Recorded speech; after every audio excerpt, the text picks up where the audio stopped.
Assalamu alaikum. Az बनाओ अस सब्ज अल यम सब्ज अल प्रथ कुन गरस मज बनावन तो प्रथ कंस ये खुश करान तह लगव यमन अलन जरूर मज़ तो पक्यू करो अस जल्दी जल्दी शुरू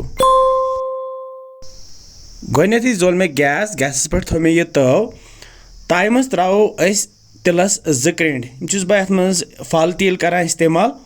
तो हेक्यू रिफाइंड तेल ते इस्तेमाल करित तेल गरम गसित त्रा बह यथ मज दालचीन पिंद बे त्रा बह बुड़ ٲल बे त्रा बह जीर फल ओड चमच तो बे त्रा बह यथ यम सब्ज ٲल चोर यम चोनवे मसाल त्रित त्रा बह यथ यम गंड नुक नुक कतरवित मे वारिया नुक नुक कोरमुत यमन तो बे त्रा बह यथ रोहन पेस्ट चमच ऊर तो यम सारी चीज त्रित करन बह हल्क फ्राई गैस मे तल थोमुत लोद तो लाइट ब्राउन करोक गंड तो अम पे त्रा बह यथ अल अलन मे लक्ष लक्ष काश कर इथे कन मे अल निकरम तो यम त्रा बह ऊर तो अल त्रित करोन बे फ्राई इत काल यह थोड़ा सा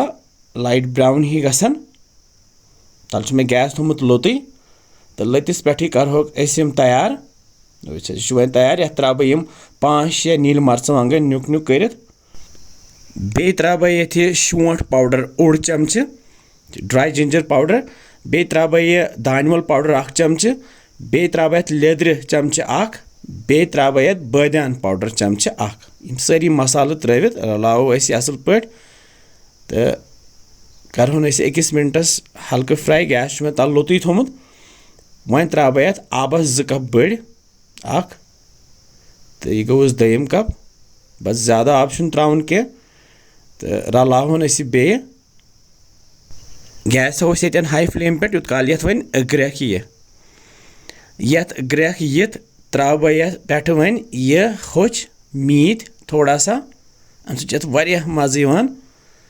तो बे त्रा बह यथ नूनस 1.5 चमच नून कूता तुम खेवान अकॉर्डिंगली त्रो तुम बह त्रो 1.5 चमच यथ तो अम पे रलाव बह यह बे वन थो बह गैस मीडियम फ्लेम पे तो पे थोस ढकन तो करहन वन तैयार यूत काल यह आब श्रप क्या टाइम गसित आब श्रप्योमुत तो सान सब्ज अल गम तैयार तो अंदन अंदन दिमो ये फ्यूर तो वुचान आब श्रप्योमुत तो अल सान तैयार वस गैस करो बंद माशाअल्लाह वस क्युत सब्ज अल बने तो मुश्किन अदफर तुम बनइव बे सन चैनल सब्सक्राइब करान बे फॉलो बटन दबावान इंशाल्लाह मिलो बे कैंसन नया रेसिपियन तुम थो पन ख्याल बिहु रबस हवाल।